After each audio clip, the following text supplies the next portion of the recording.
ओम शांति। साप्ताहिक मुरलियों का सार, जिसमें आज बाबा कहते हैं, आपके नयन जादू की डिब्बियाँ हैं। यह नयन साक्षात्कार के साधन बन जाएंगे आगे चलकर। तो सेवा में उमंग उत्साह के साथ और बेहद की वैराग्यवर्ती की सफलता का आधार है। मधुरता के गुण को धारण करने वाला यहाँ भी महान बनता है और वहाँ भी मर्तबा पाता है। मधुरता वालों को सभी महान रूप से देखते हैं, तो यह मधुरता का विशेष गुण हर बच्चे में होना चाहिए।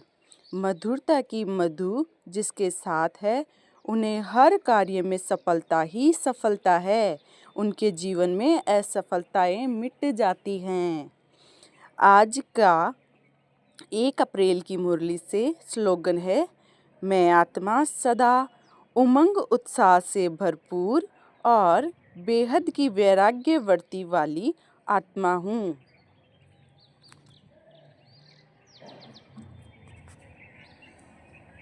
दो अप्रैल की मुरली में बाबा कहते हैं, ज्ञानी तू आत्मा वह है जिसमें अपने गुण व विशेषताओं का भी अभिमान ना हो।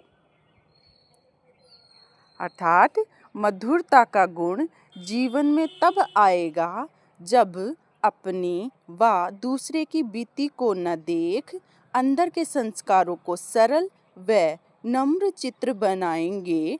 सरल चित्त आत्मा का गुण है ही मधुरता। उनके नयनों से मधुरता, मुख से मधुरता और चलन से मधुरता प्रत्यक्ष रूप में देखने में आती हैं। मधुरता और नम्रता इन दो विशेष धारणाओं से सदा विश्व कल्याणकारी महादानी वरदानी बन जाएंगे और सहज ही स्नेह का सबूत भी दे सकेंगे। इस मुरली से स्वयमान है, मैं आत्मा दिव्य गुणों को धारण कर वरदान देने वाली वरदानी आत्मा हूँ।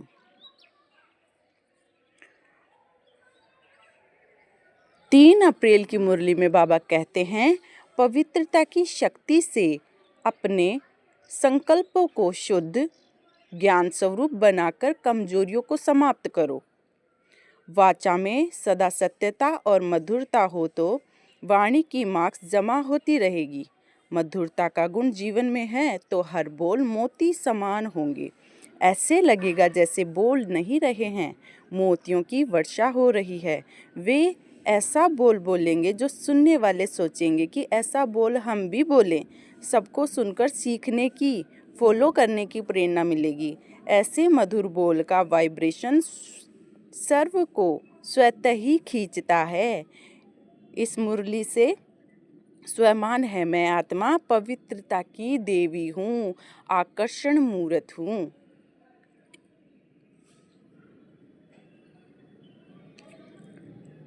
चार अप्रैल की मुरली में बाबा कहते हैं, अब समस्या स्वरूप नहीं, समाधान स्वरूप बनो। आप महान आत्माओं का हर मनसा संकल्प हर आत्मा के प्रति मधुर हो, महान हो। जैसे बाप का स्वभाव सदा हर आत्मा के प्रति कल्याण व रहम की भावना का है। हर एक को ऊंचा उठाने का मधुरता और नम्रता का है। ऐसे अपना स्वभाव बनाओ। अगर तेज बोलने का या आवेश में आने का स्वभाव है तो यह भी ब्राह्मण जीवन में बहुत बड़ा विघ्न है। अब ऐसे स्वभाव का भी परिवर्तन करो। इस मुरली से स्वयमान लेना है, मैं आत्मा श्रेष्ठ और दिव्य गुणों को धारण करने वाली समर्थवान आत्मा हूँ।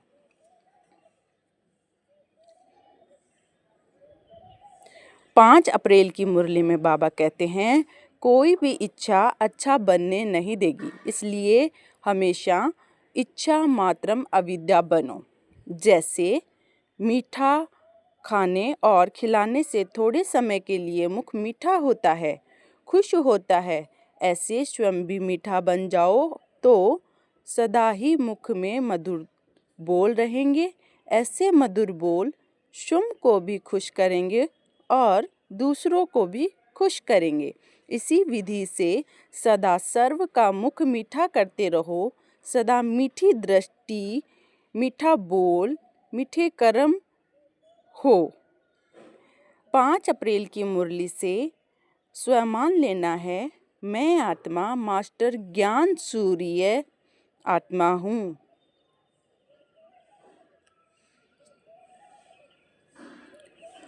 6 अप्रैल की मुरली में बाबा कहते हैं, अपने संस्कारों को दिव्य बनाना है तो मन बुद्धि को बाप के आगे समर्पित कर दो।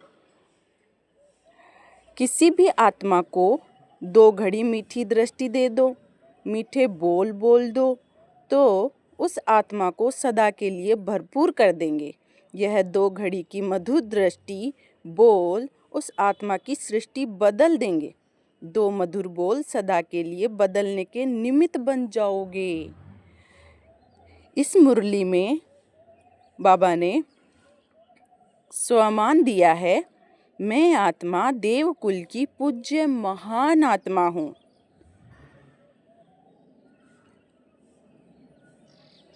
7 अप्रैल की मुरली में बाबा कहते हैं, इच्छाएं परछाई के समान है, आप पीठ कर दो तो पीछे पीछे आएंगी। मधुरता ऐसे विशेष धारणा है जो कड़वी धरनी को भी मधुर बना देगी।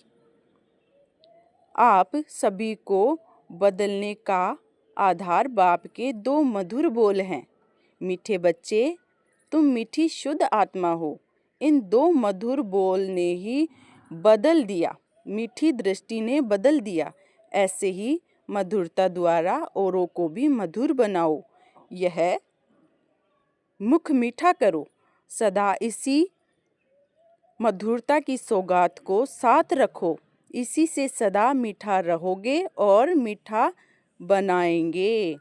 7 अप्रैल की मुरली से बाबा ने स्वमान दिया है, मैं आत्मा प्रेम स्वरूप आत्मा हूँ। ओम शांति।